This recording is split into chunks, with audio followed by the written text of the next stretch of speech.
안녕하세요. 대박파파입니다. 오늘은 올해 마지막 대여로 평가받고 있는 LS 머티리얼즈 내용을 살펴보도록 하겠습니다. 벌써 두 번이나 상장을 연기했다고 하는데요. 과연 정말 대여가 맞을지 확인해보는 시간을 가지도록 하겠습니다. 12월 첫째 주 근무주 일정입니다. 12월 4일 LS 머티리얼즈, 다음 주 금요일인 12월 1일부터 월요일까지 청약이 진행되고요. 환불일이 2일인 만큼 풀청약하기에도 괜찮은 일정입니다. 12월 5일에는 블루 엠텍이 청약을 하고요. 12월 5일에는 Y바이오로직스, 12월 6일에는 KNS가 상장이 예정되어 있습니다. 먼저 LS 머티리얼즈 같은 경우 이제 울트라 커패시터라고 하는 이 울트라 커패시터 생산 및 판매를 주요 사업으로 영위하고 있다고 합니다. 이 울트라 커패시터는 뭐 UV라고도 UC라고도 얘기하고요. 그리고 이러한 그 커패시터가 풍력, 산업용, 이동 장치, 뭐 여러 전기 자동차 등의 아주 다양한 활용 분야가 있다고 설명하고 있습니다. 그리고 LS 머티리얼즈의 자회사인 LS 알스코라는 기업이 있는데요. 여기는 알루미늄 사업부와 경관제 사업부 두 개의 사업부로 운영되고 있고, 차량용 부품 등을 많이 납품하고 있고요. 그리고 요즘에는 수소 연료 전지 알루미늄 모듈도 제조하여 납품하고 있다고 합니다. 즉 여기에 있는 UC 울트라 커패시터나 알루미늄이나 전부 다 그 2차 전지 및 신재생에너지 관련된 사업들에 같이 있다라고 보시면 되겠습니다. 그러면 이 중요하게 여기고 있는 커패시터가요, 어떤 건지 아셔야 되는데요. 전압의 변화에 저항하여 급격한 변화를 막아준다는 뜻입니다.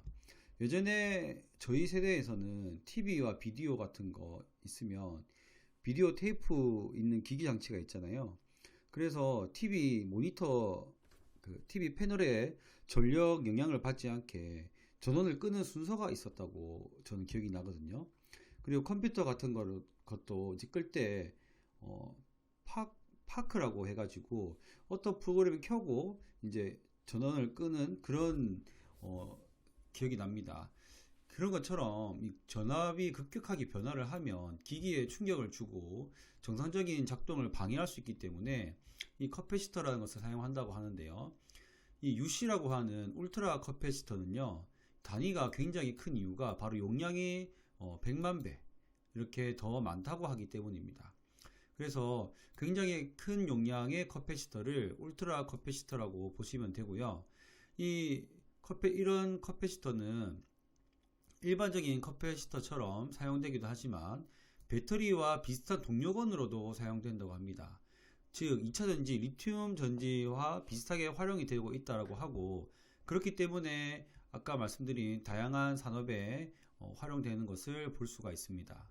그러면 이 납축 전지와 리튬 이온 전지, 울트라 커패시터를 이제 비교하였을 때 어떠한 장점이 있느냐? 첫 번째는 장수명, 즉 수명이 훨씬 더 높습니다. 효율도 좋은데 수명도 더 높고요. 그리고 출력 밀도가 더 높습니다. 울트라 커패시터가 약 10배에서 20배 정도, 3배에서 20배 정도 차이가 나기 때문에 고출력의 장점을 가지고 있습니다. 그리고 충전 방정 시간도 굉장히 더 짧고요. 수명도 더 길고 온도 변화에도 더 강하기 때문에 안정성, 즉 고출력, 수명이 긴 장수명, 안정성까지 세 가지를 모두 가지고 있다라고 인정받고 있는 울트라 커패시터입니다. 그 중에서 이제 LS 머티리얼즈는 셀 제품과 모듈 제품이 있는데요. 여기 전압을 보시면 아시겠지만 여기에 있는 이 셀을 이렇게 다 모아서 만든 것을 모듈이라고 보시면 됩니다.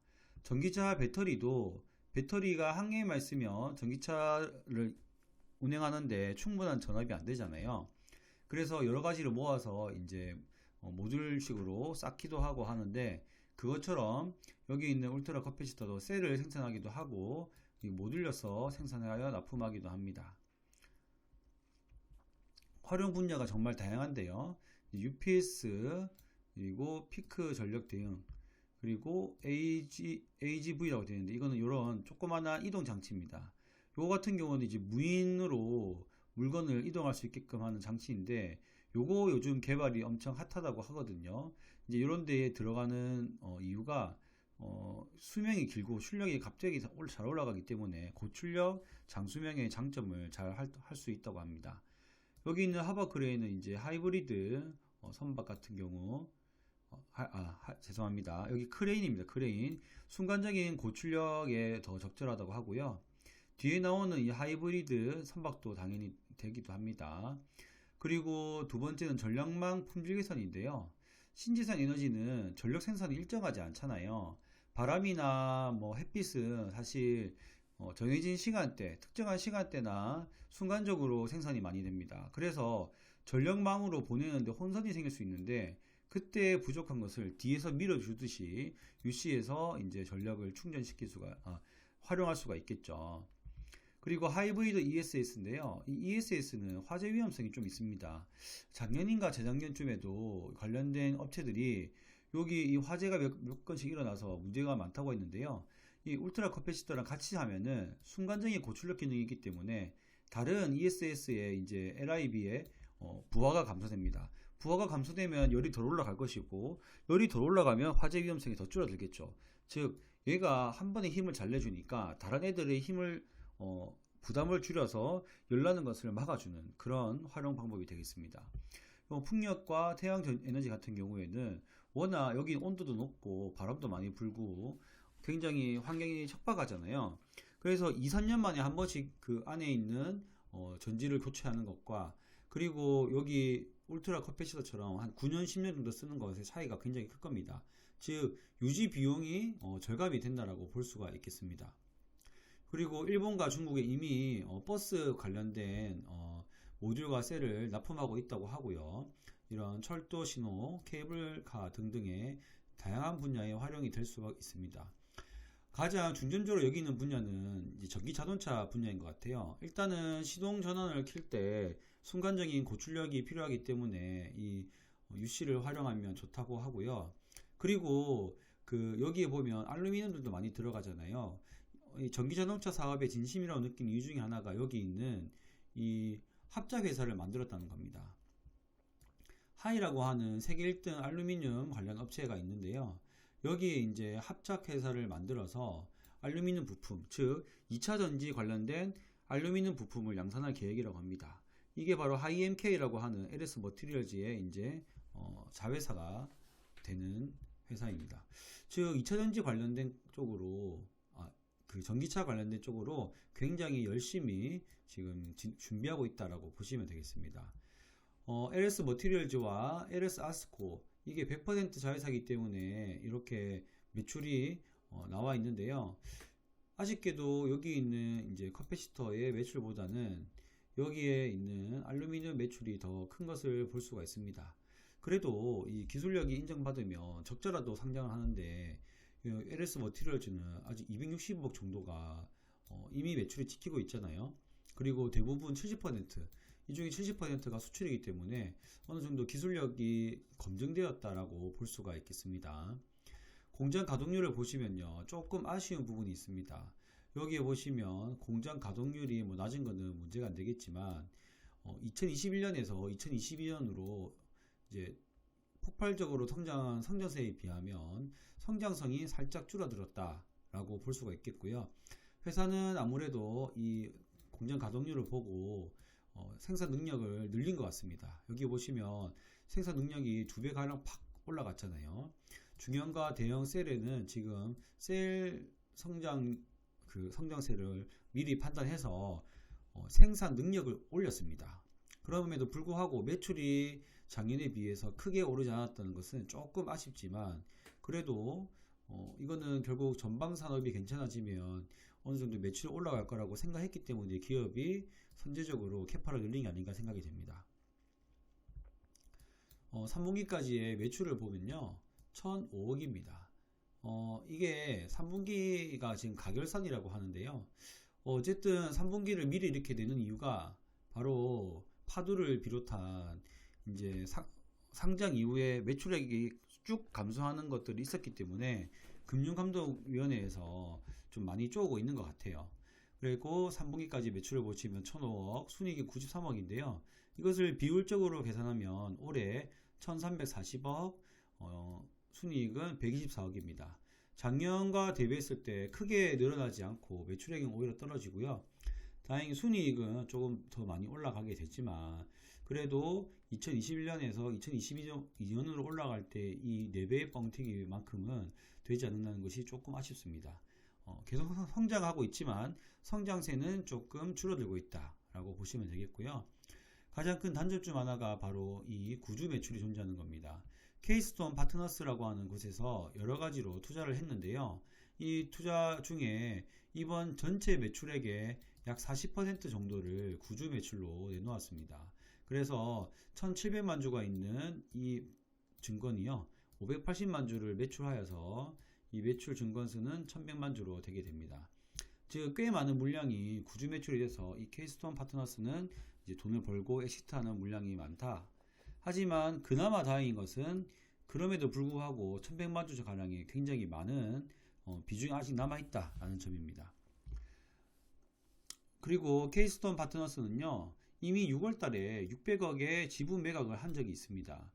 여기 기사를 보시면 보유 지분의 약 20%를 600억 원에 매각했다고 되어 있고요. 그리고 이 매각한 지분을요, 여기 코레이트, 라이언, GVA, LK, 마일스톤 등등등의 지분을 인수했는데 얘네들이 6월달에 인수를 했잖아요.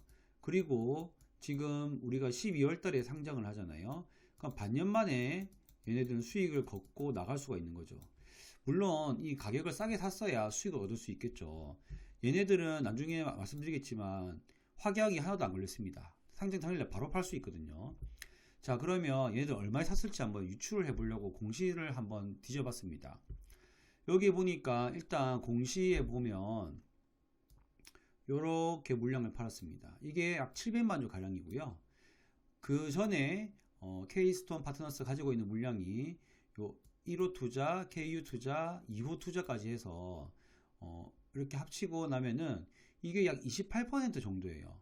그러니까 여기는 약 20%라고 했지만 사실은 약 30% 가깝다. 그리고 600억에 매각했다고 됐잖아요. 이거는 조금 의심스럽더라고요. 이것을 600억으로 나누게 하면은 8,554원이에요.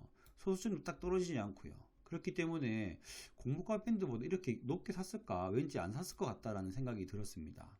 그래서 계속 파고 하다 보니 일단은 금융감독원에서 이 최대 주주 지분이 낮다는 얘기가 있었나 봐요. 그래서 LS 전선이 약 3,305원에 추가적으로 금액을 200억 원 증자하여서 50% 지분율을 맞췄습니다. 근데 이 LS 전선은 3,305원인데 과연 얘네들이 8,000원에 샀을까 굉장히 의심스럽더라고요. LS 전선의 유상증자 참여 금액을 봤을 때 여기 나와 있는 8,000원은 조금 더 믿기가 힘들다라고 볼 수가 있겠습니다. 자, 그리고 주주 구성을 봤을 때 아까 말씀드렸던 요 주주들은 이제 유통 물량이 많습니다. 확약을 걸긴 했는데 건 물량보다는 엄청나게 많은 물량이 풀린다고 보시면 되고요. 그리고 아까 기사에 보시면 여기 이 기사 말고 다른 기사에도 이 케이스톤 파트너스의 매각 관련된 내용이 있었는데요. 600억 원도 있지만 약 3천억 밸류로 팔았다라는 얘기가 있거든요. 그랬을 때 3천억 밸류를 팔았다면은 이걸 바꾸어 계산하면 약 5,095원 정도가 됩니다. 그러면 이제 밴드 한 중간쯤이 되거든요. 그래서 이 기사 두 개를 종합해 봤을 때는 약 5,000원 정도에 얘네들이 샀지 않았을까? 얘네들이 샀지 않았을까 생각이 됩니다. 즉 얘네들보다 더 싸게 살려면 우리가 수요 예측 결과 때 밴드 하단으로 결정되면 싸게 살 수 있고요. 근데 아마 그렇게 되지 않을 것 같아요. 그래도 5,000원 정도면 굉장히 우리가 사는 가격이랑 큰 차이가 없을 수도 있다. 그렇기 때문에 결국 수요 예측 결과가 중요하게 될 것 같습니다. 밴드 상단 기준으로는요, 유통 물량과 시총을 이렇게 생각해보면 시총 3,720억 원입니다. 유통 물량은 1,261억 원이고요. 기존 주주 물량은 479억 원입니다. 이렇게 봤을 때 기존 주주 물량이 부담되죠. 결국에는 조금 더 가격이 낮아지는 게 좋을 것 같습니다. 유사기업과 비교를 봤을 때 유사기업들은 잘 찾은 것 같아요. 비나텍 같은 경우 울트라 커패시터 95%, 알루코는 알루미늄 관련된 게 100%. 그래서 저는 이렇게 다 섞여 있는 것들보다 이렇게 두 개 기업, 여기 있는 5개 기업 중에 2개 기업을 좀 더 중점적으로 봤습니다. 왜냐면 여기 다른 사업들이 막 낀겨 있잖아요. 네. 그래서 이 2개 기업을 더 유심히 보았습니다. 여기 보시면은 이 EV 에비타로 하였고요. 5개 기업을 했을 경우에는 19.84인데요. 2개의 기업을 했을 때는 23.01입니다. 그리고 주당평가가액은 6,423원이고요. 공모가 밴드 상단은 5,500원입니다. 그래서 2개 기업을 했을 때는 7,400원까지 올라갈 수 있고요. 밴드 상당 5,500원을 이제 기준으로 하면은 EV 에비타가 16 정도로 이제 낮춰지게 되겠습니다. 나쁘지 않네요. 청약 정보, 즉 청약 자격을 먼저 말씀드리도록 하겠습니다. KB증권, 키움증권, NH투자증권은요 12월 4일 청약 당일까지 비대면으로 계좌 개설을 하시면 청약이 가능하고요. 이베스트증권, 하이투자증권은 11월 30일 즉 다음주 목요일까지 계좌 개설을 하셔야 청약이 가능합니다. 수수료는요 키움증권이 면제 좋고요. 여기 아마 균등 청약자 물량이 조금 몰리지 않을까 생각이 됩니다. KB증권은요 1,500원, 나머지는 2,000원으로 결정됩니다. 저의 생각을 정리하겠습니다. 6월달에 들어온 기관들의 매도 물량이 조금 위험하다. 하지만 가격은 한 5,100원쯤으로 5,095원이었기 때문에 그쯤으로 생각하고 있습니다. 즉 무지막지하게 막 던져서 팔기는 쉽지 않을 것이다. 사업성은 좋아 보입니다. 하지만 현재는 알루미늄 매출이 더 큰 게 아쉽습니다. 균등은 무조건 할 거고요. 비례는 수요 예측 및 공고가를 보고 난 뒤에 결정할까 합니다. 여러모로 금융위원회에서 파도 이후에 조금 신경을 쓴 듯한 흔적이 보이고요. 그 신경 썼기 때문에 자회사 실적도 최초 이제 증권 신고서에서는 없었거든요. 그러니까 뭔가 신경을 많이 썼다라는 느낌이 들었습니다. 자, 이렇게 해서 LS 머티리얼즈 관련된 내용 말씀드렸고요. 다음번 수요 예측 결과가 나오면 다시 한 번 더 정리해 드리도록 하겠습니다. 감사합니다.